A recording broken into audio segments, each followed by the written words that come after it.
Hey everybody, Chris the Cop here. Welcome back. Thanks for watching, and definitely thank you for all your support. All right, this game, Unrecorded. I don't even know really what to say because when I watched that game trailer, I did not believe what I was watching. Even more, I couldn't believe the reaction that I had just watching it.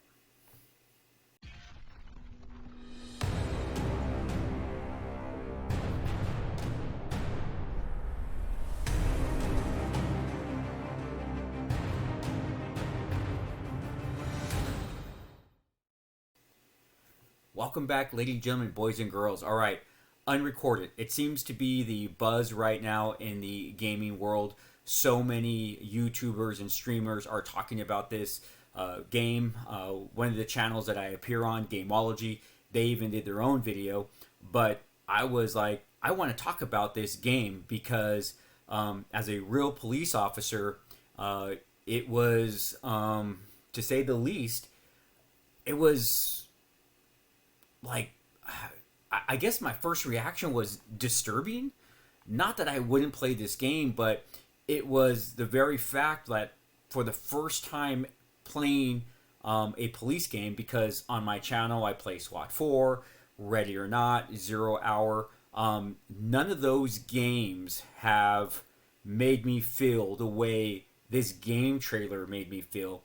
And I'll be honest, I felt like I was on duty, if that makes any sense. I felt like I was on duty and I was like in a situation. My heart kind of was like a little bit like anticipating, like, okay, let's get ready to do some battle, per se. So I want to talk about this, but first I want to give you a little bit of background on myself before we jump into reviewing this trailer and talking more about it. And for those of you that have been with me since the beginning, you already know my background. But there may be some people that are going to be watching this video, seeing the title, and say, okay, let's see what this guy is all about. So let's talk about who I really am. All right, let's jump into my career as a police officer. I've been a police officer now for 26 years. However, I didn't start off being a police officer. Right out of high school, I went to college and became an EMT. And then subsequently, a few years later, I went to paramedic school and became a paramedic. And then the fire academy, worked as a reserve firefighter. And eventually, I became a police officer after working EMS for a little over 10 years. Now, as a police officer, I had a epic career. Well, it's still going on. Started off, obviously, in patrol services. Worked as a school resource officer, detective, narcotics detective, motor officer. Worked a kind of, basically what we would call administration. And then eventually I was able to become a senior officer, field training officer, and then started the promotional process, corporal, sergeant, and eventually lieutenant. Now, today I'm a chief of police of my own police department, and that's something we can talk about later. But I also spent 22 years on the SWAT team, first starting off as a SWAT medic, then an operator, assistant team leader, and ultimately the last 6 years as a SWAT commander. And with all of that, that's why I said I had a very epic career. Also, some of my collateral assignments were Aero Bureau Commander, K9 Commander, Detective Bureau Commander, so I've had a host of other assignments. Now, this was one of the main reasons that Gameology and I have a very good relationship with one another, because I appear as one of their experts for their games as it relates to police games. They will have me look at police games and I'll give my expertise and basically tell the audience what is real, what is not real, and what is definitely Hollywood. With that, I've had on my channel, I play tactical shooters. I play SWAT 4, Zero Hour, Ready or Not, and I could say with those games, you know, they're fun. I enjoy basically all video games except simulators such as Police Simulator, but that's just me. I don't like simulators, but I play a host of games, and if you look at my channel, you can see all the games that I play. Now, let's jump into this actual trailer or this game and how I became acquainted with it. My daughter, who's also a police officer, but she's a gamer as well, said, "Hey, Dad, when this game comes out, you have to play it." And so she shows me the trailer, and I was just like, "What am I watching?" At first, I'm gonna be honest, I thought I was watching a live video with some gameplay overlay, and I wouldn't even pretend how people do that. But I was just like, this has to be. They shot the video, and then they're adding the video game elements. But then in doing some research and looking at other YouTubers, I guess the devs were able to prove that this is 100% developed by them. Once again, that's up for the internet to believe them or not. I actually reached out to the devs. I was like, I'd love to be a part of your project. If you need any consulting on police officer stuff, I'd love to give you my experience with that.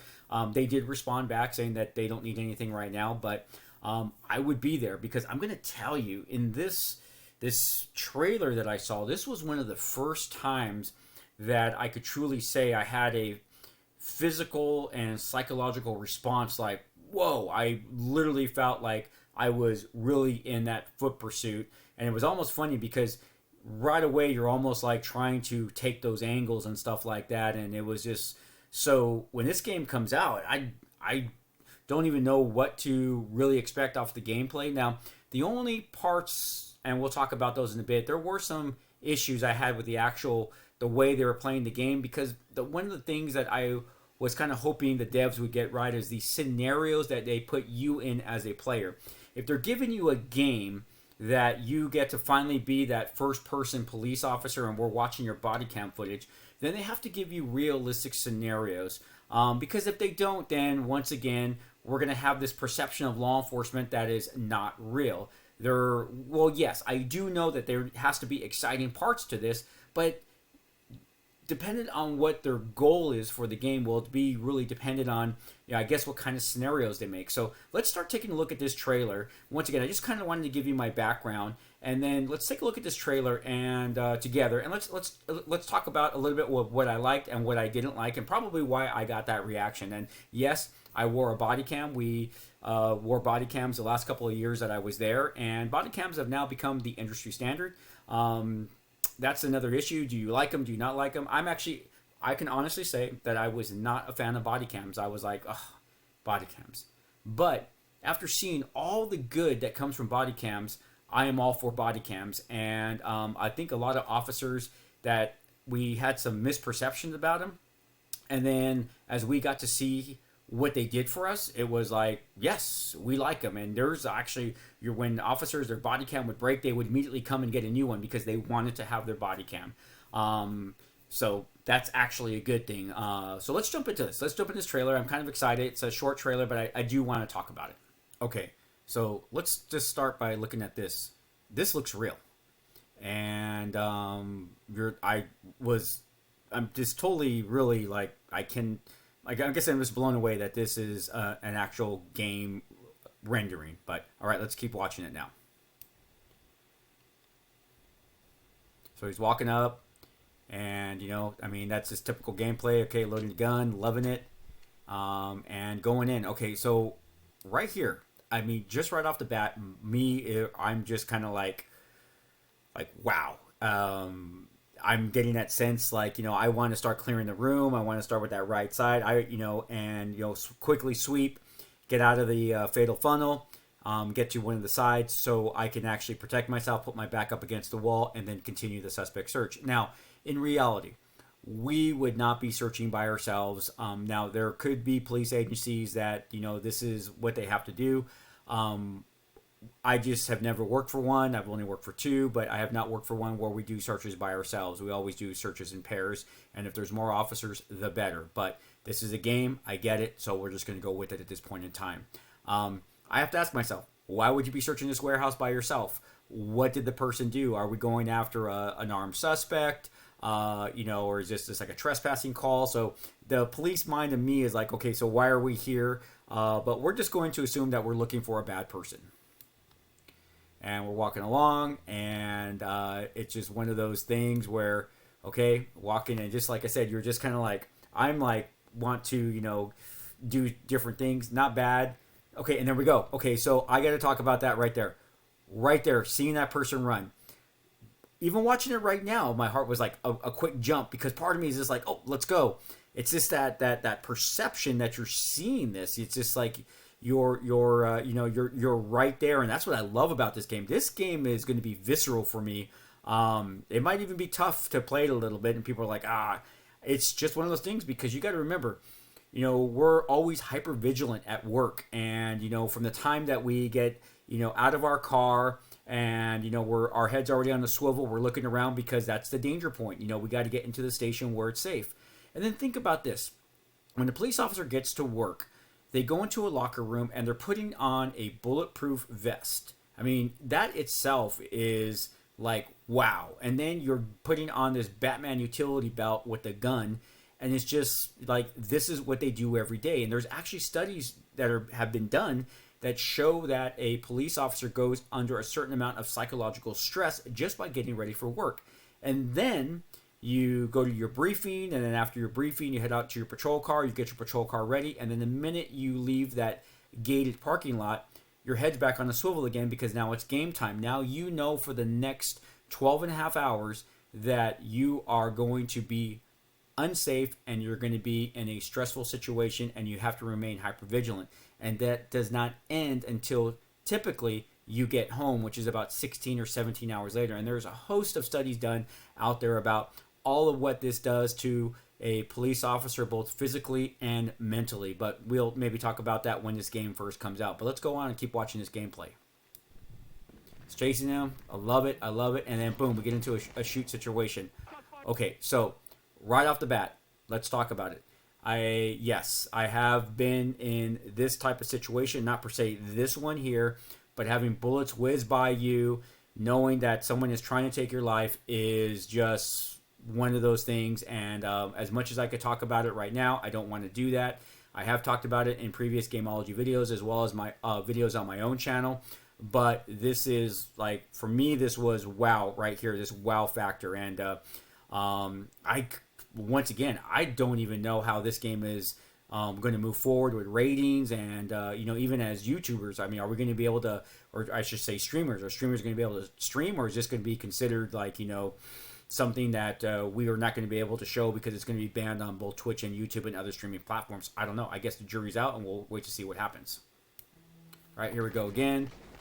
So now he's letting everyone know where he's at and shooting. Now, for me, I think I might have done attack reload after the first 2 rounds, because it's one of those things that they teach you to do is get that, you already fired off a couple rounds. Yes, your magazine's completely full, but sometimes police officers have lost count to the amount of shots that they have fired, and they don't realize that they've burned through a complete magazine, and sometimes they go completely dry.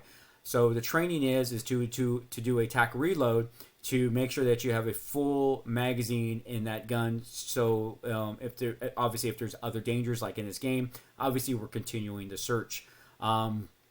Yes, there is something called a failure drill, 2 to the chest and 1 to the head. The reason for that is that we learned that some of our suspects have body armor. So if you shoot someone twice to the chest and they don't go down, well, then you shoot them in the head to hopefully neutralize them at that point in time. But also remember, though, you could fatally shoot someone, which would technically be one of the, descending or ascending aortas, where the most blood volume would be coming out, and still a suspect would have about 45 seconds of life. In 45 seconds, someone can do a lot of damage. So hence the reason for the failure drill as well. Let's keep watching this, and I don't even know what to say. I like the fact that they did blur the face, because that's what we would do in a real body cam footage. Now, I do want to talk about the kicking of the door. Okay, let's first talk about this.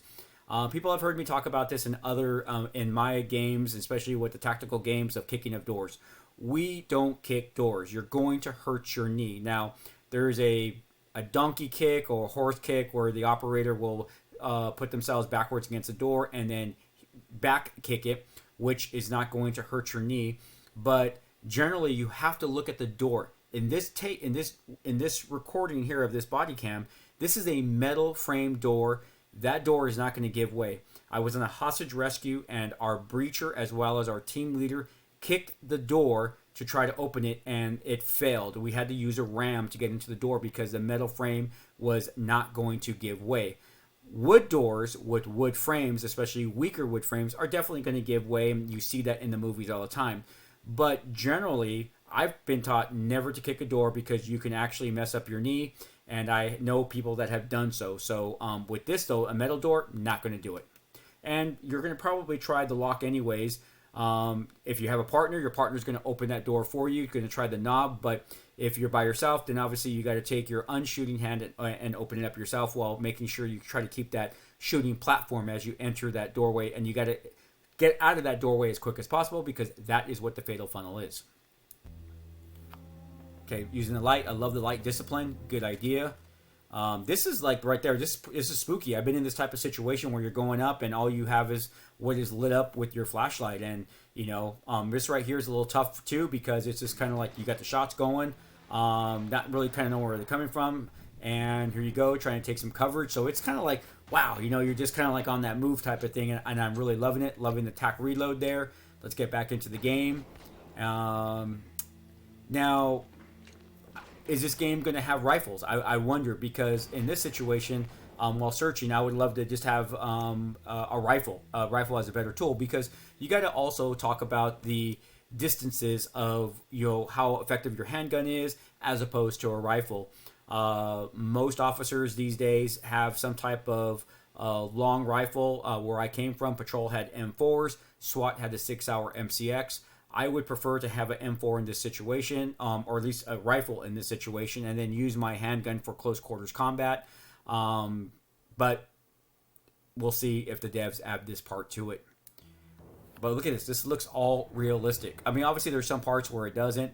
Love that. You know, you got to worry about the stairs, you know, going up the stairs. This would be a great VR game. I mean, just like this would be great. And it's like, this is super, super crazy. And then I think whoever you have here, I think they go here. I think they're going to eventually, he's going to go for the weapon. I don't know what happened there. I didn't see a weapon explosion. I don't know what really happened there when it comes to that.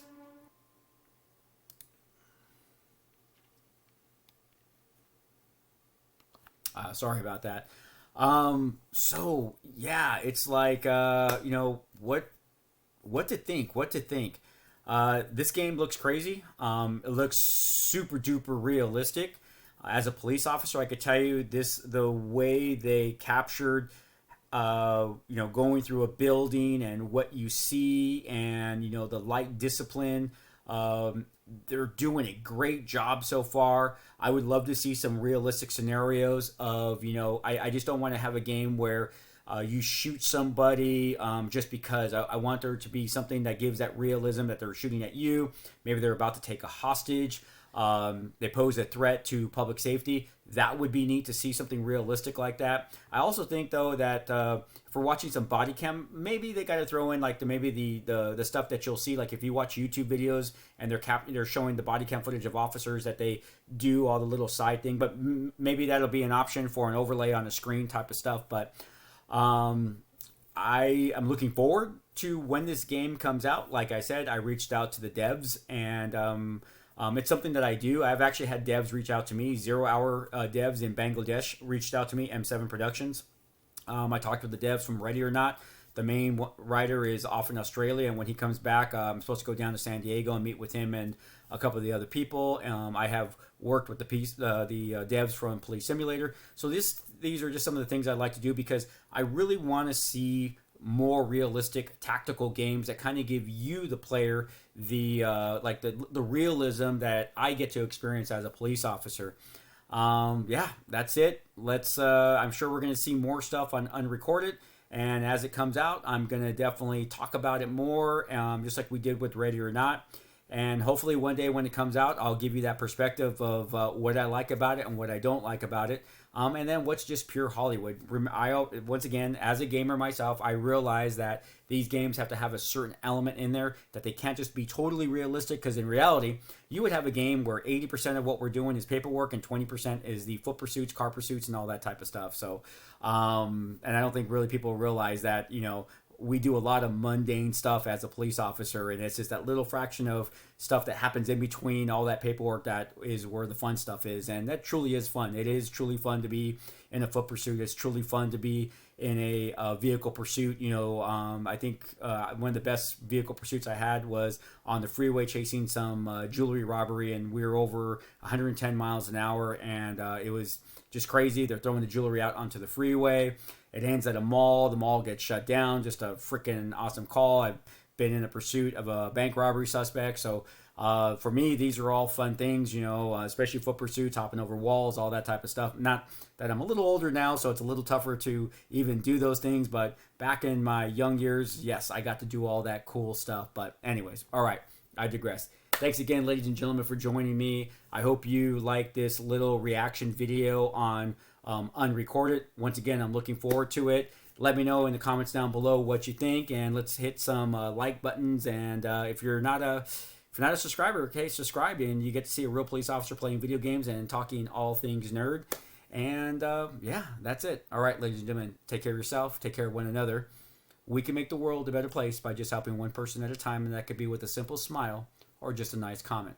Until next time, ladies and gentlemen, this is Chris the Copper reminding all of you, peace.